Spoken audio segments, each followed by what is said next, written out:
Hello, everybody. Welcome to the start of Chapter 11.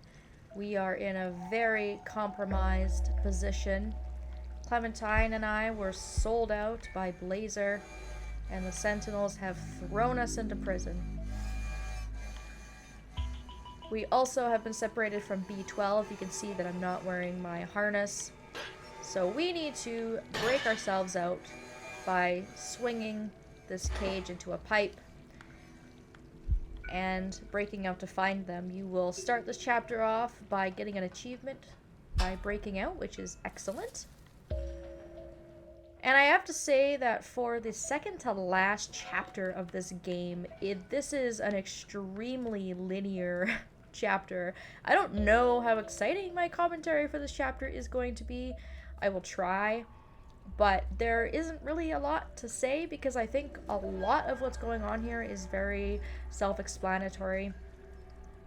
Very easy to figure out. We're going to be doing a lot of climbing, but it's very, very sort of linear as to where we go.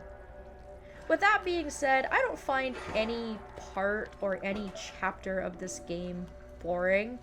This is, I think, more an interesting chapter because it's more than a rush than anything else, just to find Clementine and get out.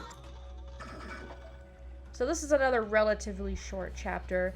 All of the Zerk sections are done at this point, but we do have to worry about some of these patrolling sentinels.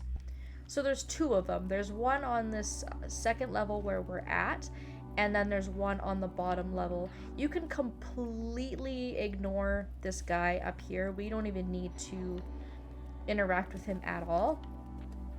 Jump down onto these planks that are in the middle of the two levels, and then use one of these jail cells to hide from this sentinel that's patrolling. And then once he goes by, we just beeline it straight forward and climb up onto this garbage can. You can also, if you're feeling particularly ballsy, just run past him even if he sees you. You will probably be fast enough to avoid him anyways. And then once we hop up, we can see that Clementine is here. Hey, girl!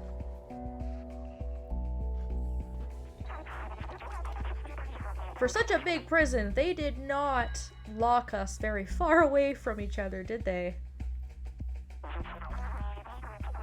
And they were also stupid enough to leave the keys right there, so that's awesome. Let's go get those. They're very, very easy to grab. We just sneak ourselves through these bars and grab them for her. One of the things I've never commented on that I can remember, and it might actually be a good time to kind of mention it in this chapter, is what year did the humans sort of go extinct? Because when you look around, there is some very advanced technology, and then there's also some stuff that just looks extremely dated. Now, obviously, I think hundreds and hundreds and hundreds of years have caused a lot of this stuff to go into disrepair. For example, some of the prison is falling apart. There's obviously a lot of moss and a buildup and stuff like that, just because there's been no one around to sort of fix it or clean it. But when you think of super futuristic stuff, you think of very like clean and sterile. But you look at these computers and they're so old. They look so old. So I always kind of wonder like what year this game is supposed to take place in, and how many hundreds and hundreds and hundreds, if not thousands of years ago, did the humans go extinct? Because this prison does not look futuristic. This looks like a very old, rundown, crappy prison with very like dated technology. Once we free Clementine, we basically just have to follow her, so the chapter's kind of slow at this point. But she's the one with the arms and the fingers and the ability to open stuff. We can kind of just you know, crawl through and sneak through, but she's got the lock-picking abilities. So she's gonna kind of scope around. She's gonna look around the area. She's gonna try that door over there, but if you come over and you look to your left, you can see that B12 is stuck down there. Very high security. He's got all these sentinels and lasers and whatnot around him, but we're so close to the end. There is absolutely no way that I'm gonna leave my friend there. So we need to tell Clementine that. We need to let her know that it's good of us to escape and all, but I'm not leaving without my buddy.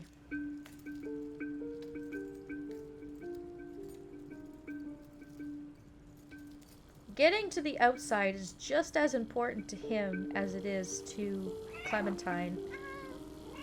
He's the one that sort of made that promise to himself all those years ago before he uploaded his consciousness to the network. So we have to go back for him.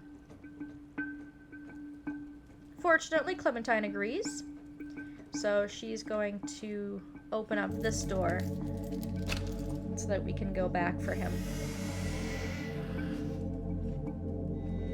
Girl, I am so glad that you are used to getting into trouble and are full of mischief, because your lockpicking skills right now are coming very, very handy. I think Momo is kind of still my favorite outsider just because of how much we helped him and how much his attitude improved and how brave he became. But Clementine's definitely a close second. This girl gets stuff done. She's gonna wait here because there's absolutely no way that she can sneak by all of those sentinels, but it's gonna be pretty easy for us. The lasers are absolutely non-negotiable in terms of not being able to just walk through them like we can do with the Sentinel's light. They will kill you. So we need to avoid those at all costs. Fortunately, there is always a way around them. There's always some way to hop around them, so that's not a problem. I'm gonna go ahead and hide from this sentinel here.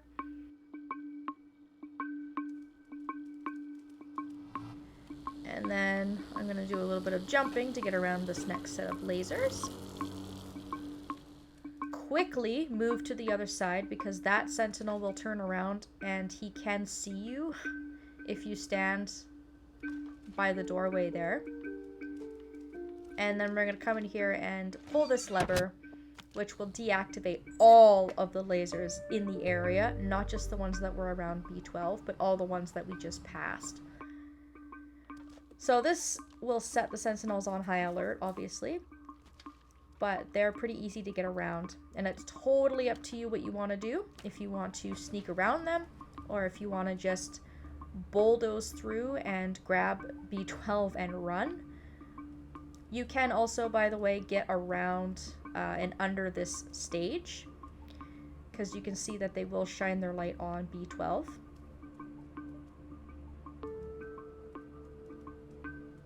So I'm just going to quickly grab him. And then I'm going to go back the way that I came. And it should be fine. I shouldn't have any difficulties. Because you can just, once again, run past all the areas where there were lasers previously. This sentinel here I may not be able to sneak past. I'm going to look at my surroundings when his back is turned. I might be able to hop up on this pipe. Usually getting above them works. Yeah, perfect. Alright, so I chose the stealth option. It is completely doable just to run and try to avoid them, but very, very easy, fortunately, to get our friend back and come over back to Clementine. Yay. Hey, buddy. It's so good to see you. And we get our harness back, yay. I felt like I was trapped in my lab's computer system again, all alone. But you came back for me. I can't believe it. You're a good friend. Oh my god, you are so cute. Of course I'd come back for you. I'm so glad that we're all together again, but we're not safe yet. We need to find a way out of here. Can you open that door just there? Yeah, that's part of the reason we went back for him, because we need his help opening doors and stuff. I basically need you guys for door opening, and you guys need me for everything else. So we make a good team. Hop up onto this trash can and knock these bricks over, which will get Clementine's attention. Because she's gonna have to make a bit of noise here by throwing a brick through that upper window.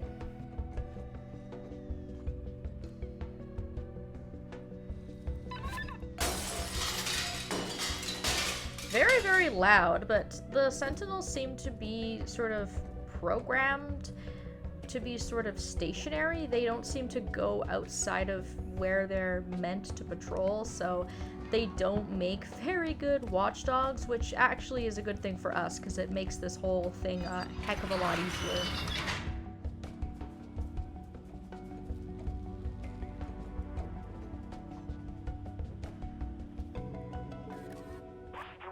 Those sentinels are blocking the way again. They will spot me instantly. Maybe you can try to bait them into those cells and lock them in. I can do that, Clementine, yes. Thank you. Quickly, just for fun, before I get started, there is this robot over here. Do you see that guy on the ground over there? He was rebooted. I don't want to lose my memory. I'm so scared. And you can actually talk to him each time you advance, and he will have some different dialogue. That's just some flavor. I just wanted to point that out. Totally optional, but I enjoy flavor. Now, with the problem at hand, we have one sentinel here that we have to get locked into that door over there to the left. So you can either meow to get his attention or walk straight into his light. But either way, we need to lure him over to the door. So let's do a bit of both. Let's meow. Let's get his attention. Come on, buddy. You are not a very good guard. So get him to come in here. We'll kind of trick him a little bit. And then we will sneak out and we will lock him inside. Not the sharpest robot in the tool shed, so he's pretty easy to lock in. There's also a huge obstacle there that we can use to block his view. So very, very simple. As Clementine unlocks this gate, when she's in between these two fences, look over to your right and we'll have our final optional memory here that we can grab. This poor fellow. It seems that the sentinels are ruthless when it comes to defying them. That's what I feared. They have completely erased him. No more emotions, no more self-awareness, and no more memories. Please, let's not get caught. They're at 96%, and our last memory will be story-related in Chapter 12. I also do not plan to get caught, B12, don't worry. You can see that this robot has now gotten up. I saw you trap those sentinels. Amazing, thank you so much. So he doesn't have to fear as much getting his memory erased when there's no sentinels around to kind of watch him. And as we go forward into this area, there are two sentinels to deal with. There is one straight ahead of us here who is patrolling. You can see him moving back and forth, shining his light. He also cannot see you in tall grass, so that's why I'm standing here. And then there is one over to the left who is just kind of standing in front of that open door. And so I think what I'm going to do is I'm going to actually try to lure them both through the open door and run through the locked one. I didn't know this the first time I played, but you can actually fit through the bottom of this door. You're big enough to fit through.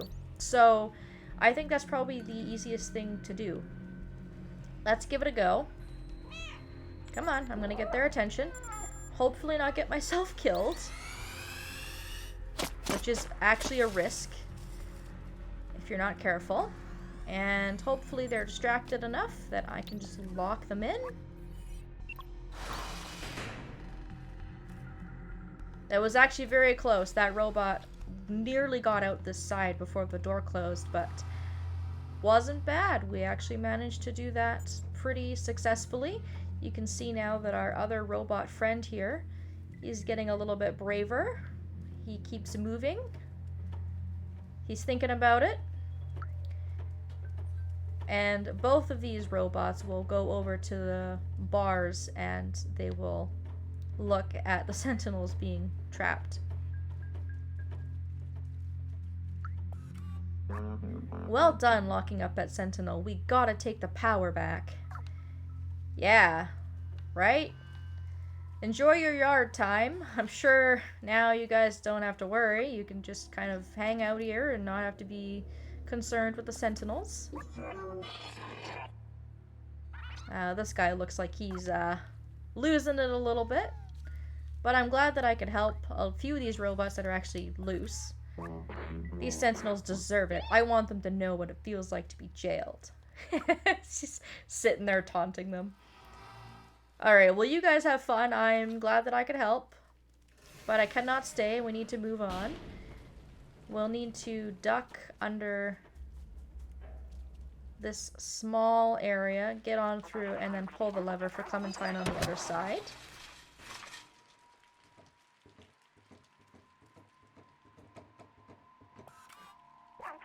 This door, it's the only way out of this jail. I think we can open it from that control room over there. We have to find a way to get access to their room, though. Let's look around.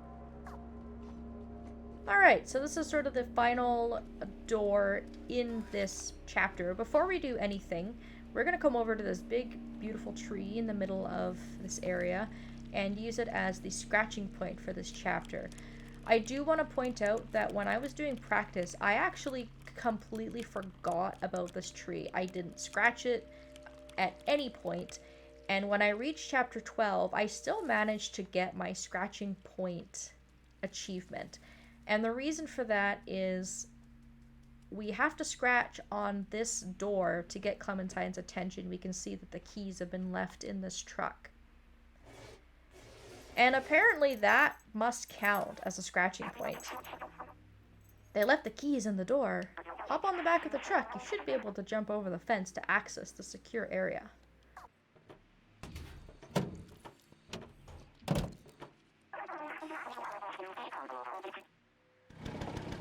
So it does still make me question and make me wonder what does and doesn't count as scratching points, if anything that you can scratch counts as a scratching point or not. But that's just a separate thought from what's going on. All we need to do now is pull the lever to open the giant door. As soon as we gain control out of this cutscene, I recommend putting your finger on the run button and just not letting go. You have to be very careful here because you can get hurt as they fire lasers at you, and we need to try and catch up with Clementine. I recommend zigging and zagging here to avoid getting hurt. Once again, just keep your finger on the run button, and soon enough we will have escaped from the jail, escaped those sentinels. But we're gonna attract a lot of attention here as we go all the way through Midtown. Clementine's a pretty good driver, though. I mean, look at her. There's a lot of stuff to drive around, and we're managing to avoid them still.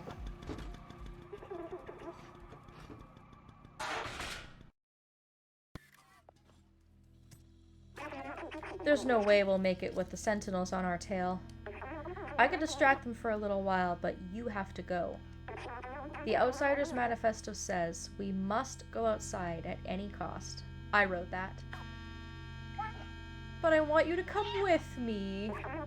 You've been through so much with us. You're one of us now. It's not that everyone has to get to the outside, but one of us has to. Go, now. I'll keep you in my ram, little outsider. Oh, Clementine. What a gal you are. I sure hope you're gonna be alright. We are so close to actually getting to the outside. So I hope she gets to see it. We are going to go back the way that we came when we entered into chapter 10.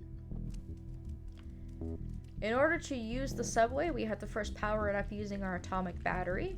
So go ahead and follow the cable, which will bring us down into the underground tunnel. And we hopped out of this vent when we came out through Ant Village and walked right past this area where we can put our battery in.